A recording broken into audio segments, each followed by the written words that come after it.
తాకట్లో ఉన్న బంగారాన్ని విడిపించి ఆ రోజున మార్కెట్ ధర కట్టి మిగిలిన డబ్బును మీకు అందిస్తుంది కొమ్మూరి గోల్డ్.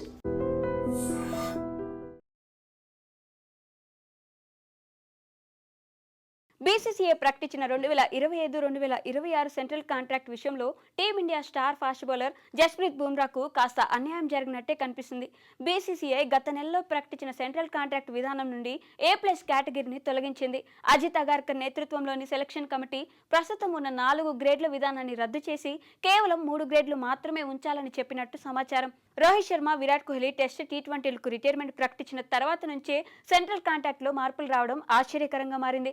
ఇలా గ్రేడ్ తగ్గించడం కొంతమంది ప్లేయర్లకు అన్యాయం జరుగుతుంది. వారిలో ప్రధానంగా team India star fast bowler Jasprit Bumrah ఉన్నాడు. 2026 సీజన్ కోసం తమ సెంట్రల్ కాంట్రాక్ట్ వేతన విధానాన్ని బీసీసీఐ బుమ్రా కోసం ఆలోచనలో పడినట్టు సమాచారం. బుమ్రాకు ఎలా పరిహారం అందించాలో బోర్డు ఆలోచిస్తుందని, అతని ఫీజును 7 కోట్ల నుండి 5 కోట్లకు తగ్గించడం అన్యాయం అవుతుందని, బుమ్రా విషయంలో తాము మరోసారి ఆలోచిస్తామని బీసీసీఐ వర్గాలు చెప్పినట్లు సమాచారం. బుమ్రాతో పాటు మరికొంతమంది ఆటగాళ్ల విషయంలో గ్రేడ్లో సవరణలు జరిగే అవకాశం ఉందని బీసీసీఐ భావిస్తున్నట్టు కూడా వార్తలు వస్తున్నాయి. గతంలో A+ గ్రేడ్ ఆటగాళ్లకు చెల్లించే శాలరీ 7 కోట్లుగా ఉండేది. కానీ ఆ కేటగిరీని తొలగించడంతో బుమ్రా ఆటోమేటిక్గా A గ్రేడ్కు పడిపోయాడు. దీంతో బుమ్రా శాలరీ 7 కోట్ల నుంచి 5 కోట్లకు పడిపోయింది. 3 ఫార్మాట్లలో కీలక ప్లేయర్ అయిన బుమ్రా జీతంలో 2 కోట్ల రూపాయల కోత అంటే అన్యాయం అవుతుంది. 2018-19 సీజన్ నుండి ఈ టీమిండియా పేసర్ A+ గ్రేడ్ కాంట్రాక్ట్లో ఉన్నాడు. అయితే బీసీసీఐ ఇటీవలే సెంట్రల్ కాంట్రాక్ట్లో A+ గ్రేడ్ రద్దు చేయడం బుమ్రాను షాక్కి గురిచేసింది.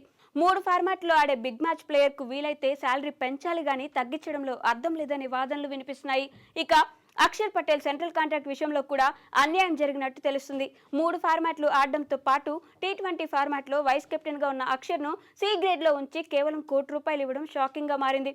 ప్రస్తుతం 3 ఆటగాళ్లు మాత్రమే గ్రేడ్ A హోదాను కలిగి ఉన్నారు. టెస్ట్, వన్డే కెప్టెన్ శుభ్మన్ గిల్తో పాటు fast bowler Jasprit Bumrah, allrounder Ravindra Jadeja ఈ లిస్టులో ఉన్నారు. వీరికి ఏడాదికి ₹5 కోట్ల శాలరీ అందనుంది. గ్రేడ్ Bలో రోహిత్ శర్మ, విరాట్ కోహ్లీ, సూర్యకుమార్ యాదవ్, హార్దిక్ పాండ్యా, రిషబ్ పంత్, మహమ్మద్ సిరాజ్, కుల్దీప్ యాదవ్, యశస్వి జైస్వాల్, వాషింగ్టన్ సుందర్, కేఎల్ రాహుల్, శ్రేయాస్ అయ్యర్ ఉన్నారు. వీరు ఏడాదికి ₹3 కోట్ల అందుకోనున్నారు. ఇక C గ్రేడ్లో అక్షర్ పటేల్, రింకు సింగ్, తిలక్ వర్మ, రుతురాజ్ గైక్వాడ్, శివం దుబే, సంజు శాంసన్, హర్షదీప్ సింగ్, వరుణ్ చక్రవర్తి, అభిషేక్ శర్మ, హర్షిత్ రాణా, ఆకాష్ దీప్, నితీష్ కుమార్ రెడ్డి, ధ్రువ్ జురెల్, రవి బిష్ణోయ్, ప్రసిద్ కృష్ణ ఉన్నారు. వీరికి ఏడాదికి ₹1 కోటి శాలరీ దక్కనుంది. మరి బీసీసీఐ సెంట్రల్ కాంట్రాక్ట్ పై మరోసారి ఆలోచించి ఎలాంటి నిర్ణయం తీసుకుంటుందో చూడాలి.